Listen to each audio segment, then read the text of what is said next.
नमस्ते दोस्तों, स्वागत है आपका मेरी नई कहानी में।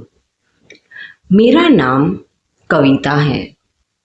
मेरी शादी रमेश से हुई थी।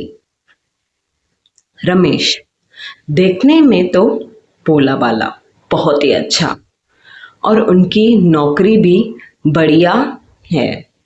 पर उनकी एक सबसे बड़ी बीमारी है, वजह से ज़्यादा कंजूसी। हाँ, वो कंजूस है बहुत। शादी के पहले दिन से ही उन्होंने मुझे खर्चों की ऐसी लिस्ट थमा दी थी कि मेरी तो होश ही उड़ गए थे।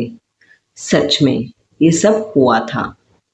घर में सब्जी आती तो रमेश खुद दुकान वाले से एक एक मिर्ची और धनिया मुफ्त मांगने के लिए 15 मिनट बहस करते, जो मुझे अच्छा नहीं लगता था।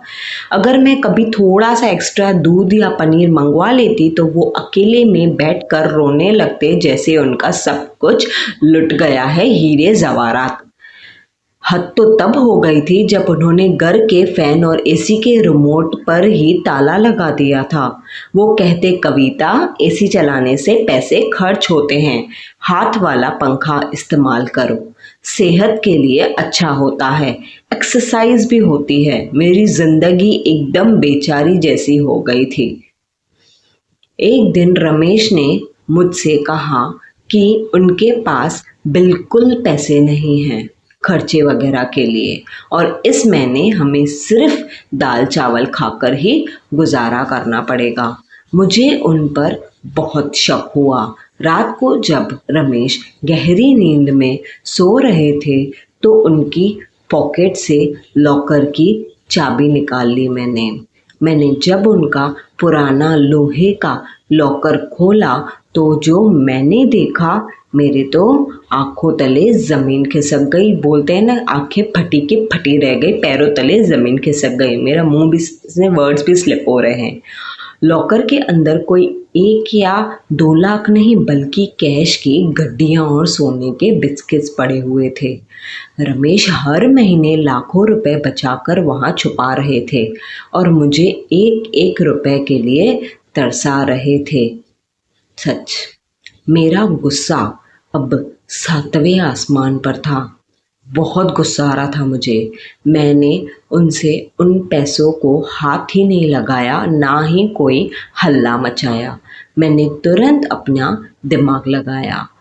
इस्तेमाल करके अगले ही दिन मैंने उनके ही फ़ोन से, जिसका पासवर्ड मुझे पता था कि क्या है, उनके बैंक अकाउंट से ऑनलाइन उनके सबसे बड़े सपने यानी एक नई लग्जरी कार की बुकिंग कर दी और अपफ्रंट पूरा कैश पेमेंट उन्हीं के बैंक से ट्रांसफ़र कर दिया। और वो ये सब देख के शॉक्ड ज़रूर होंगे कि क्या कर दिया है इसने।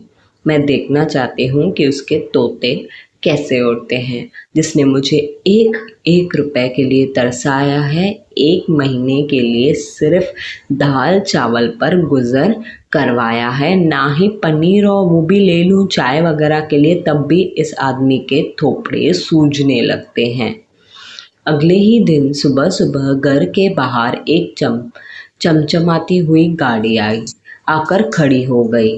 रमेश ने जब गाड़ी देखी तो उनके पैरों तले जमीन खिसक गई। उन्होंने गुस्से में पूछा, कविता, ये किसकी गाड़ी है? मैंने मुस्कुराकर कहा, आपकी है। रमेश जी, मेरे पतिदेव जी, जो पैसे आपने लॉकर में छुपा कर रखे थे ना, उनसे मैंने आपके लिए ये गिफ्ट खरीदा है। अब कंजूसी छोड़िए और मुझे घुमाने ले चलिए। रमेश अपना सर पकड़कर वहीं बैठ गया और उनकी कंजूसी हमेशा के लिए खत्म हो गई थी। इतना भी कंजूस मत बनो जो बीवी के शौक पूरे ना करो। Like, share and subscribe.